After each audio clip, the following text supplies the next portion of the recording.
Xudo bersa erkak kishini omadi bilan o'ynashi bo'lmaydi. Aka bitta bersa bor odam tevalarga ko'tarilib ketadi. Xudo beraman desa bor to'xtatib bo'lmaydi.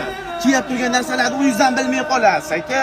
Erkak kishi bor bilan 50 ming, 100 ming pulga kerak bo'lsa bor bilan quyit qilasiz, bor zor bo'lib qolar ekan. Erkak kishi bundan zor bo'lmasin. Erkak kishiga yarashmas ekan bu narsa. Aytyapman, men ichimdan aytyapman aka. Men osmondan olganim yo'q. Erkak kishiga bori yo'qchilik yomon ekan.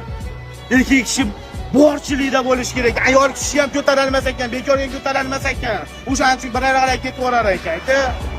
Aytyapman, erkak kishi yo'qib qolsa nima qiladi? Erkak kishiga oson emas ekan. Bitta odam menga yordam bergan yo'q. Hamma qarab turibdi, tomosha qilyapti. Kerak bo'lsa odamlar bor, bitta tepa arqa tushib boryapti. Endi chiqib ketamasa, arg'alarga tashlab yuboryapti odam. Shu darajada bo'lyapti.